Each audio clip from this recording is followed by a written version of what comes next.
Okay, so I just made a video that I was pro cancel culture, and I came across this other video that says the problem with cancel culture, and with I can't pronounce her name. I don't know who this is, but I'm just gonna react to it. I'm never married to my ideas, just so you know. Just because if I bring an idea doesn't mean that I'm married to it. With logic and evidence and reason, I change my mind all the time. So I want to hear what she has to say, and maybe she'll change my opinion on my current idea of cancel culture. Before I play it, I'm gonna just say that the reason I'm for cancel culture is because I am of the belief that the free market should work in a way that if I don't want to support a company or a person, a product, whatever, I should have the ability not to support them. You know, for whatever reason. It could be for the stupidest reason, or something that's not, or something that's legit, you know. But it's my reason, and I should have the freedom to do that. And I believe this universally, across, across the field. Every person should have the right to boycott whatever they want to boycott. You know, whether it be government, whether it be a major corporation or a celebrity, whatever you have you, and for whatever reason, the reason doesn't have to make sense. You know, it is what it is. You know, so I want to hear her thoughts. Culture, I think, is complex. I mean, it's complex because humans are complex, and that's something we like to negate online. We should not undermine how quickly people can change their ideas. I know online it seems that people don't change their ideas because they are encouraged not to, but our ideas can change quite quickly. And so to cancel people for tweets that they made years ago, potentially even things that they said last week, I think it's just to lie to yourself. Okay, so I have seen people get canceled for stuff like this. I think one was they were trying to cancel, what's the comedian's name? Kevin Hart, for some tweets he made like 10 years ago, or a long time ago.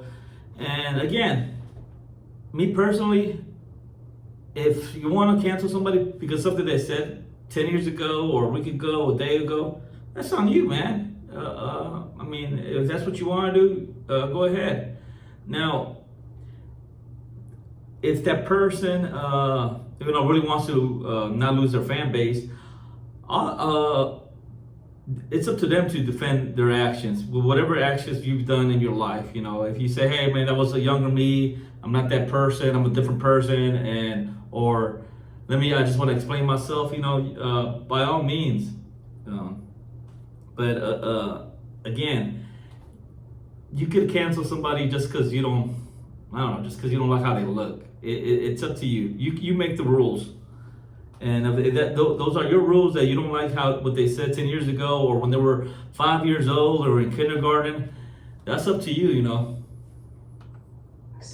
A certain self-examination that I think is crucial. If everybody was to act as though they've never said something homophobic, especially if you've ever grown up in a strongly religious family, I think you could be telling porkies. We talk so much about mental health and how important it is and how we have. Okay, so right now she's arguing that we shouldn't cancel. It sounds like she's saying don't cancel somebody for mistakes in their past, you know.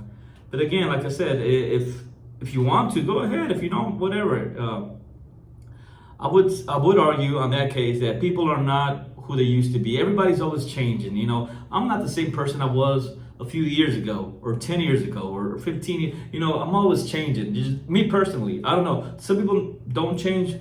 Some people are always who they were as teenagers. You know, but I could bring about evidence that I'm not the same person that I used to be in my past. And but if somebody wants to cancel me for something I did in my past, man, by all means, you know. remember that mental health is just as important as physical health, and then to discard people at the first sign of something we dislike. The two don't marry very well to me. We undermine how easy it is for us to become the people that we dislike with a different. Like I could cancel this chick. Like I could say, you know what, I don't want to watch this video because I don't like her haircut. Circumstance, a different upbringing, a different culture, how I could easily become a lot of the things that I dislike or find harmful. And it's because of my own propensity to become those things. I'm hesitant about labeling things evil. I'm hesitant not because I don't think people can be ill-intended. I think that would be naive. But I'm much more interested in the root causes as opposed to the symptoms. How do we get to this state where people think that, let's say, sex is an entitlement for them? People abuse power because we attribute it so easily to people. We treat people with fame and money like they are inherently different. I listen to a lot of music, I read a lot of writers, but my interest in them doesn't make them seem superior to me. It doesn't negate the fact that they could be harmful people in their private life. If we stop treating talent like it's synonymous with character, I think we will be a lot less disappointed in entertainers and some of our favorite people.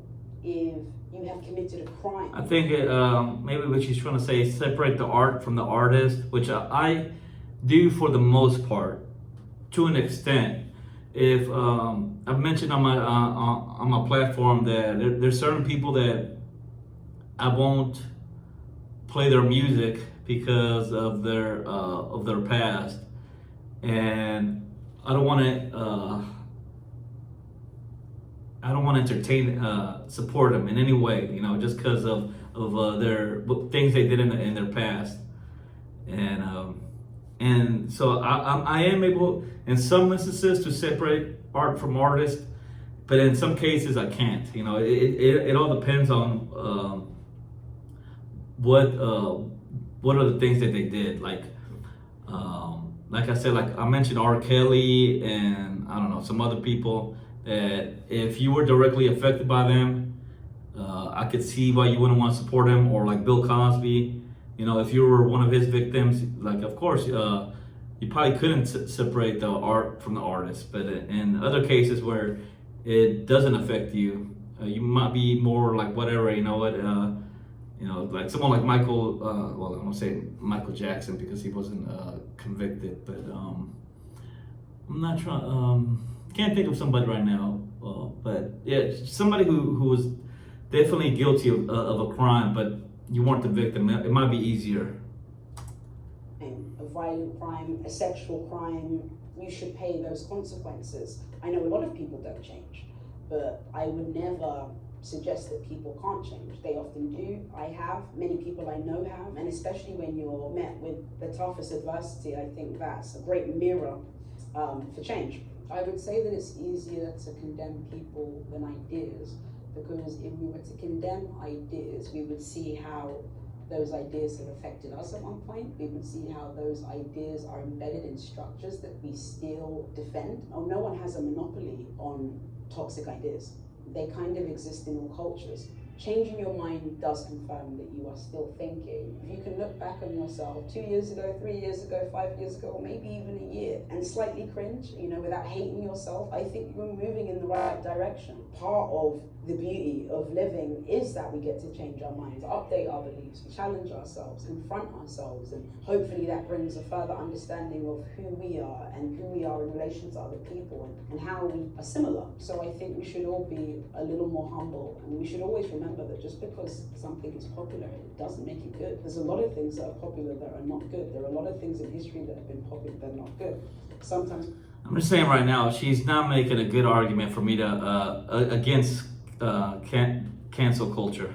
Popularity is just a measure of how much people are thinking. If your advocacy or activism is motivated by the fear of being cancelled, then you will adopt the popular belief. Mob culture is very terrifying.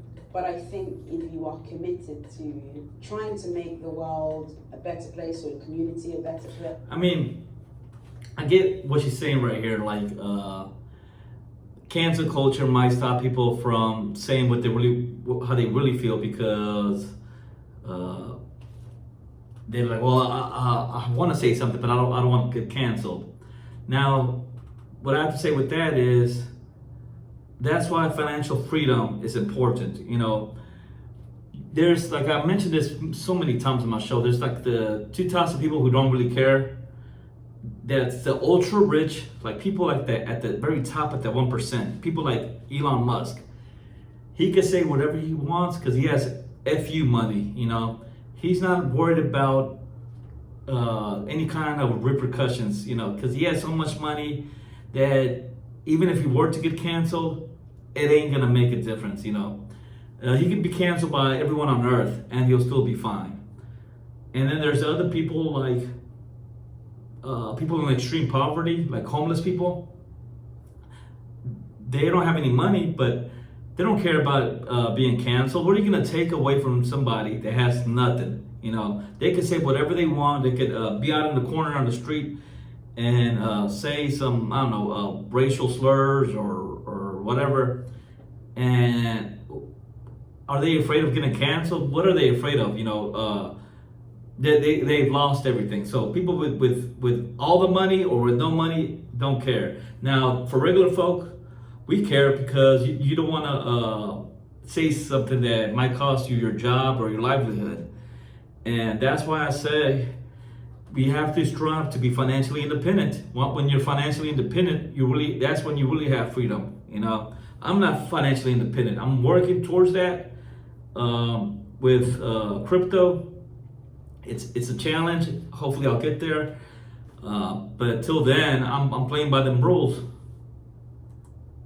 It's your society, your culture. You have to be prepared. I mean, to an extent, because I still say my opinion on my platform.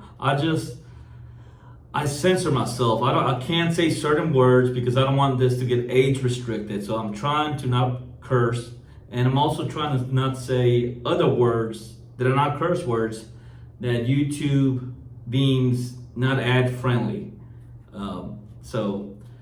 I do censor myself to a point, but at the end of the day, I still get my point across. Think for yourself, even if we look into the lives of some of the most prolific activists and thinkers, you know, we're going to find chaos. And that's not necessarily because they're hypocrites. I don't think so at all. I think it's because they're human. So mistakes are how we find ourselves. It's how we learn. And I think there's something on the internet that encourages us to see the world as And I'm not afraid of speaking my opinion, even though that it might cost me subscribers and everything. I'm gonna still say who I am. You know, even though I want to make money on YouTube, I'm gonna be real, 100% real. Everything I say, I believe, and I'm gonna always speak with my opinion. You know, even if it costs me subscribers. I'm sure I see my subscribers go up and down. So I'm not trying to please anybody. You know, this is who I am. If you like it, subscribe, like, comment. If you don't, goodbye. You know, I'm not afraid of it because again, YouTube is not my main source of income. I have something else. I'm working for YouTube to eventually be not my main source, but just like a little side hustle. But if it doesn't work out, I'll manage somehow. So, but I'm not gonna let this restrict me on what I can and cannot say, or not can. The message that I want to put across. I might censor my message, but my message will still be there. a fight between good and evil, and it's not that. We're a combination of it all. We should be a bit more forgiving on people's mistakes. We have to make mistakes. Life is trial and No, I disagree. You don't have to be forgiven. You don't have to forgive anybody if you don't want to. Awareness is understanding how much you don't know, and a lot of my beliefs and ideas are constantly being shattered, and I really welcome it. You know, I don't know about an objective truth, but at least if you're someone who's seeking a deeper understanding, you welcome being wrong. It's a pleasure to be wrong because Oh yeah, I'm wrong all the time. That's how I learn. You know, I don't mind being wrong. when you are wrong, you are closer to being right. Maybe the first sign of knowing anything is knowing you know nothing at all. Double deck. All right. Actually, when I know that in most cases I'm actually wrong. So anytime I have an idea, I try to prove myself wrong, then try to prove myself right. So I don't know, like it's just something I learned in life. Like I'll have an idea about a certain topic or subject, and I was like, how is this idea wrong? Let me hit it from multiple avenues and see if I can prove this idea wrong. And sometimes I do prove it wrong. And if I can't prove it wrong, then in strength, it gives the idea more strength that it is right. All right. Well, in regards to cancel culture, I still don't see the issue with it. Like I said, I'm pro cancel culture. If you don't like a product, a celebrity, what have you, don't support them. You know, that's on you.